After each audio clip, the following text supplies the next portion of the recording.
Hello everyone, આજે મારું birthday છે એટલા માટે અમે બહાર આવ્યા છીએ. વિશાલ, હું અને ખિયા. વિશાલે ગાંધીનગરમાં કંઈક સારું રેસ્ટોરન્ટ જોઈને રાખ્યું હતું, તો અમને લોકોને ત્યાં લઈ ગયો હતો.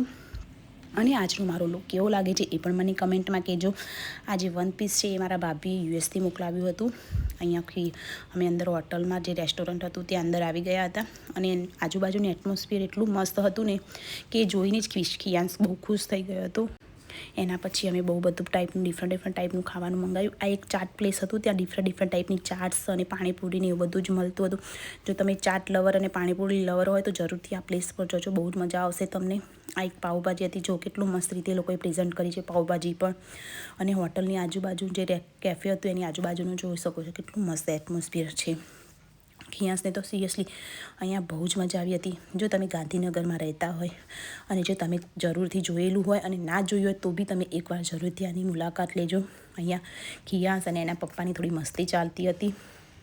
અને અહીંયા હું પણ જોડે બેસીને થોડા સારા ફોટો ક્લિક કરવા માટે બધું ચેક કરતી હતી ક્યાં સારું પીક આવશે. પછી મેં બી અહીંયા થોડા સારા એવા ફોટો ક્લિક કર્યા. જે અમે કેફેમાં આવ્યા હતા એનું નામ જેટ ચાટ હતું. તમે પણ જો ગાંધીનગરમાં રહેતા હોય તો જરૂરથી આની મુલાકાત લેજો, જો તમે ના ગયા હોય તો. પછી એની બાજુમાં જ મિની શોનો શોરૂમ હતું, તો અમે ત્યાં ગયા. ત્યાં પણ અમે બહુ બધું જોયું, કંઈ લેવું હતું એ પણ જોયું. પછી ત્યાંથી અમે ખિયાંશ માટે એક ગન લીધી જે એની ફેવરેટ છે. એ ગન એને નહીં હોય તો 3 થી 4 વાર તોડી નાખી છે, તો બી પાછી અમે 4 થી 5મી વાર આ ગન લીધી છે. એ લીધી ત્યાંથી મિની શોમાંથી.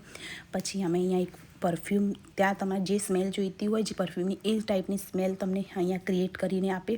તો અહીંયાથી વિશાલે મને એક પરફ્યુમ મસ્ત ગિફ્ટ કર્યું હતું. અને એ બધું પતાવીને ફાઇનલી ઘરે નીકળી ગયા.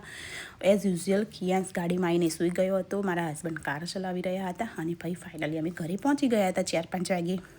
પછી રાતના ટાઈમે ફૂલ ફેમિલી સાથે અમે ડિનર માટે ગયા હતા. તો અહીંયા અમે બધાએ જે મેનુ ચેક કર્યું હતું એ ખિયાંશને પણ ચેક કરવું હતું. અને મેનુ ચેક કરીને મને પૂછતો હતો કે મમ્મા આ ખાવું છે તે ખાવું છે બધું. તો ફૂલ ફેમિલી સાથે બહુ જ મજા આવી હતી. અમે કોઈ બી બર્થડે હોય તો રાતે તો અમે ફૂલ ફેમિલી સાથે સેલિબ્રેટ કરીએ છીએ, કેમ કે ફેમિલી સાથે જ મજા આવે.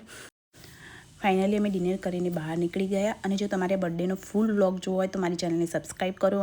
ત્યાં હું ફૂલ વ્લોગ પણ અપલોડ કરવાની છે બહુ જલ્દી. અને ફાઇનલી અમે બધા અહીંયાથી નીકળી ગયા. બચ્ચા પાર્ટી બધાને બાય બાય કર્યું. અને પ્લીઝ મારી ચેનલને સબસ્ક્રાઈબ કરો, like, share, comment. Bye bye.